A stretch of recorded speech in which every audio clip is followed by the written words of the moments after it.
Britain's Labor government has now promised what our governments will not, Labor or Liberal. It has said it will collect and release official statistics showing which immigrant groups have been convicted of violent crime, ranking them pro rata, crimes per 1,000 people or whatever.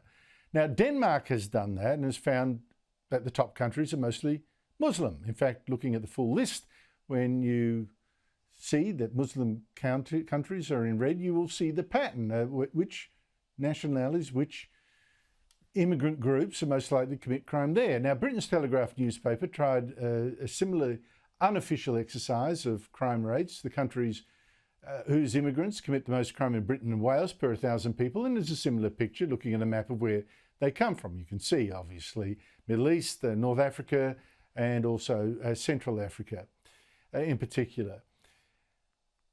Joining me is Esther Krakue, writer, columnist, commentator, all sorts of things, author. She's joining me from London. Esther Krakue, always great to see you. Why does Labor now want to release statistics like this officially? So they realise that they're coming up against a lot of competition and a lot of heat from the likes of Robert Jenrick of the Conservative Party, who's basically led the charge, asking the UK to emulate Denmark's example of publishing crime statistics data. Now, we've had a lot of unofficial figures floating around. So we know that Eritreans and Afghans are 20 times more likely to make up sexual offence convictions than British citizens. But we've never had any concrete data because a lot of civil service here in Whitehall have been dragging their feet, complaining that it's too difficult to gather that kind of data, which is just untrue. They just don't want the political repercussions of it. And Robert Jenrick and other MPs have really sort of push the government on this, that the British public needs transparency. Now, the Labour government has found an opportunity to try and spin this and say, oh, look, we're deporting more people than ever, and certainly more than the last Conservative government, and therefore we will release this data to kind of show our transparency. However, this data is not likely to be released until December, which is a long while away. And also, the Labour Party are bragging about deporting 3,000 migrants and figures around that number. We have an estimated over 1 million illegal immigrants here in Britain. That's 1 in 67 people. So, 3,000 down, 7,000, whatever left to go.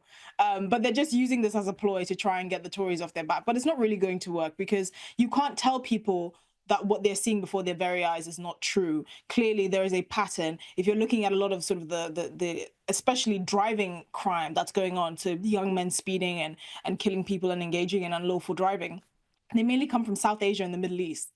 That's not, you don't need official data to see that. It is the reality before our very eyes. It's a big issue in places like the West Midlands, Birmingham. We saw that there was a 7-car pileup where 6 police cars were involved in a crash chasing a young man, I believe of Iranian citizenship, just for crazy driving. So a lot of these things people can see before their very eyes, but this is just political pressure that the Labour Party is trying to stave off.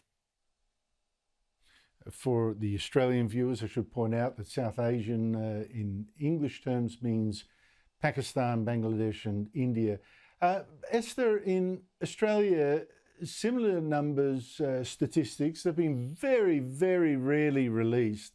We're told it would be racist or divisive if it was, and if you said, oh, that group, that's enabled, of course, as I've pointed out over the years, police forces, particularly in Victoria, and politicians to lie about the lack of evidence that certain racial groups are more likely to commit crime than others. Is this point about these statistics being racist and divisive, has that been made in Britain? Why is Labor doing it anyway?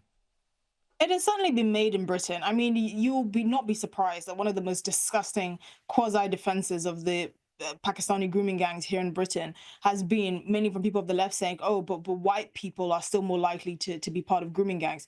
Yes, because Britain is a Northern European country and white people still make up about 90% of the population.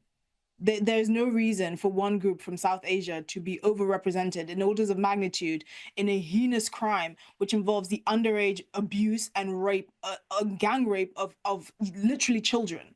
right? And so they try and use this discourse to try and skew the figures.